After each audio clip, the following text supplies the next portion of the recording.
Okay, so good morning. Ngayon ay February 15. Saan ba? Mga 6:30 ng umaga. So, andito tayo para mag-harvest. So, makita nyo maulan, no? Ayan. So, since ito yung mga lumang design natin, ayan, yan yung issue niya. Although, syempre, pag dumami yan, mahuhulog din dun yung tubig. Pero yan, may konting pooling ng water. Pero yung mga ibang design natin, ito. Ito kasi design ito, wala sa side eh. Wala dyan sa side. Ito, ang design nito meron sa side, kaya nakita nyo pantay. Tapos ito medyo, ito yung una-una natin 1x3. Hindi lang pantay yung plastic, pero maayos naman yung pagkakabanat. Yan.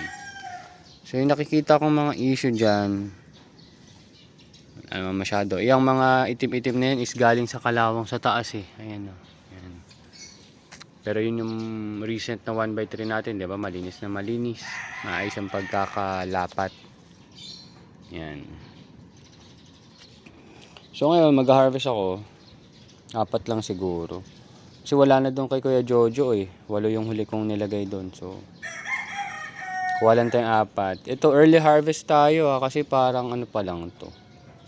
36 days. Yan. So hindi siya ganoon kalaki. Pero ito yung pinakamalaking box eh. Ito yung iba. Ito yung iba. So tulad ng dati. Ay, natanggal sa pagkakaipit. Tulad ng dati. Ano yung tulad ng dati? Ay early harvest tayo. And alam niyo naman yung last batch natin. Naambon kasi nakapayong ako. Yung last batch natin which is ito. Yung batch 01 ay ubos na. Kumuha tayo ng isa dyan yung natira. Tapos yung dalawang red dito ay inilagay natin doon kay Ate Rochelle. Yung store B. At ito mas maliliit to, 'di ba? Kung titingnan niyo mas maliliit. Pero magkaka-batch 'yan. So yun yung batch 2 ng 2026. Ito yung batch 3 ng 2026.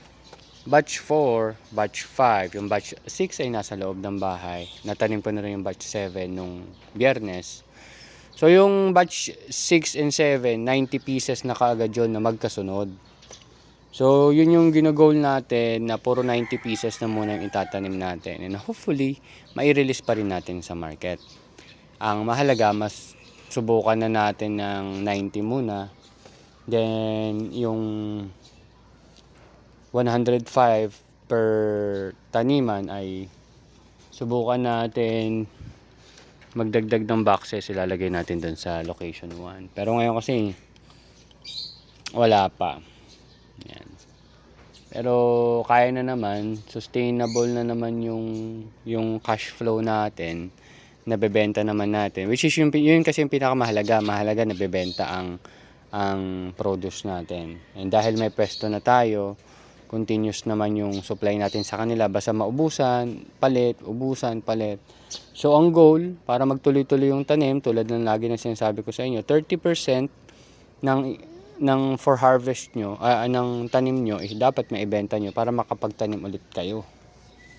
And babaan yung yung mga freebies, yung mga pangit yung size, hindi tumubo, yan babaan yung ganong klaseng problem, which is nagawa din naman natin kahit papano. At parang alam ko mga less than 5% lang ang ano natin freebies. Hindi ko sure, double check ko. Pero sabihin mo out of 75, mga 5 lang yung freebies. So ilang percentage yun? Kasi ang 10% nun is 7.5 eh. Nasa 5 lang tayo. So less than 10% ang ating freebies tsaka rejects. Yun pala. Rejects pala yung hinahanap kong salita. So ito naman is yung latest batch 4 natin. Ganda ng tubo, no? Medyo uniform to. Alam niyo na rin naman na nag-adjust na tayo ng tanim ay ng timpla. Hindi naman adjust ng ml kundi wala na siyang pH down. So wala nang pH down yan, ito walang pH down. Pero kasi nung napansin ko to, parang sabi ko parang ang bagal ng paglaki. Inisip ko baka dahil sa yun nga sa pH down. Pero ito kasi maganda talaga peso nitong dalawang to. Yun lang yung advantage talaga. Ito naman, pag naging maganda yung tubo nito, it shows na mas maganda 1/3 kaysa 1/1. Kumbaga yun na yung next observation natin. Yan. So pwede kong ilipat ng mga 1/1 dun sa location 1 kasi nga 'di ba ang problema natin dun yung mga ibon. Although hindi na natin kailangan ng net ay ng plastic.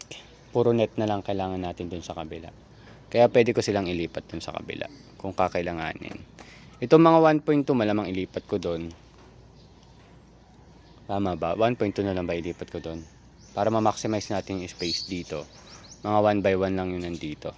Or kung kaya natin, makagawa ulit tayo ng 1/3. So yun lang, hindi ko napapatagalin. And kukuha na ako ng plastic dito. Dito ako kumukuha ng plastic eh. Ayan, sa baba. Ayan, sa baba. Ayan. Tapos mag-harvest na ako at mag-deliver muna ako kay Kuya Jojo. So thank you very much and see you next updates. And belated Happy Valentine's. Bye-bye.